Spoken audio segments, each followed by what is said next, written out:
Halo, selamat datang kembali di pembahasan mendalam kita.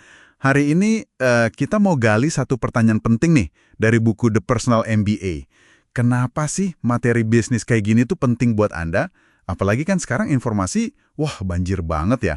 Misi kita kali ini yaitu memahami gimana materi ini berusaha jadi semacam filter yang Anda butuhkan. Betul sekali. Dan masalah banjir informasi ini nyata banget loh. Iya kan? Kayak contohnya, di Library of Congress saja katanya ada 1,2 juta buku bisnis. Itu kalau dibaca non-stop butuh ratusan tahun.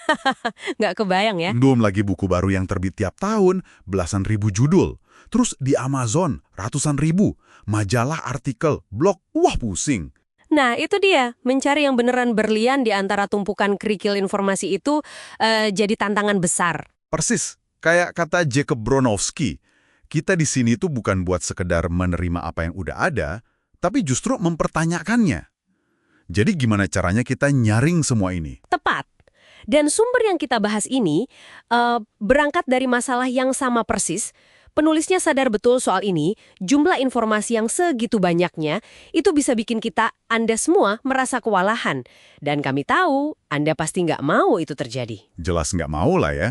Pengennya kan yang efisien, tapi tetap dapat intinya. Nah, penulis materi ini, keahliannya memang di situ.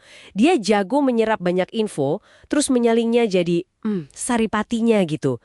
Dia lihat ada kebutuhan mendesak akan filter informasi bisnis yang efektif. Oke, jadi dia semacam melakukan risetnya buat kita, gitu. Nah, temuan-temuan yang berharga itulah yang akhirnya dia bagikan.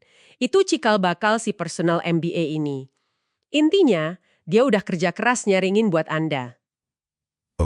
Oke, saya mulai nangkap nih. Jadi nilai utamanya buat Anda di sini tuh semacam jalan pintas ya, tapi jalan pintas yang cerdas. Jadi materinya ini udah kayak filter siap pakai, menyajikan inti pengetahuan bisnis, tanpa Anda, perlu susah payah baca tumpukan teks yang mungkin ya kurang relevan. Betul, efisiensi tapi pemahamannya tetap dapat. Itu kuncinya. Menarik. Terus bisa kasih gambaran nggak jenis pengetahuan apa aja sih yang udah disaring di dalamnya? Biar Anda semua ada bayangan gitu. Oke, jadi ini bukan cuma daftar teori ya, tapi konsep-konsep fundamental yang praktis. Misalnya, gimana cara evaluasi ide bisnis baru? Ada kerangka kayak 10 faktor pasar gitu. Jadi bukan cuma ngandelin feeling, tapi ada alat bantu buat nilai potensinya secara lebih objektif. Wah, oke. Jadi lebih terukur ya, nggak asal suka aja sama idenya? Iya. Terus ada juga konsep penting soal trade-offs, atau ya, pilihan dan pengorbanan.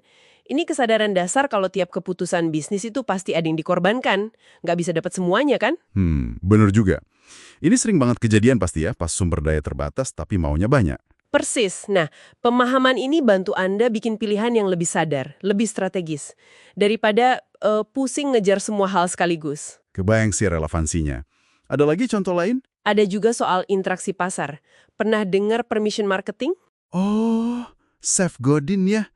Yang soal minta izin dulu ke audiens? Nah, itu dia. Di dunia yang serba berisik ini, bangun hubungan dan dapat izin itu katanya jauh lebih efektif daripada nyelonong nawarin sesuatu gitu aja, yang seringnya malah dicuekin orang. Masuk akal, masuk akal.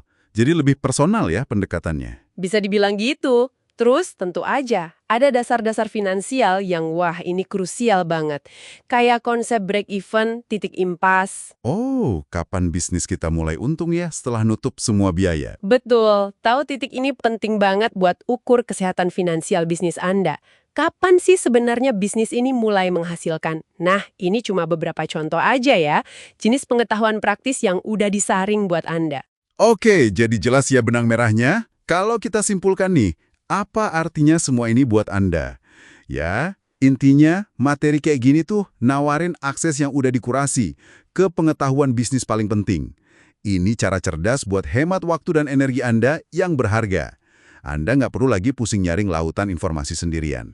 Anggap aja ini alat bantu biar Anda jadi well-informed secara efisien. Biar dapat momen aha, tanpa merasa, aduh kebanyakan info nih. Nah, ini membawa kita ke satu pemikiran penutup yang mungkin penting buat Anda renungkan. Ingat tadi kutipan Bronowski, soal mempertanyakan pengetahuan, dan tantangan ledakan informasi yang barusan kita bahas panjang lebar. Ini jadi memunculkan pertanyaan penting buat Anda nih. Gimana cara Anda pribadi saat ini menyaring informasi di dunia yang serba penuh ini? Dan yang lebih penting lagi, gimana Anda mastiin fokus Anda itu benar-benar cuma ke hal-hal yang paling esensial buat mencapai tujuan spesifik Anda?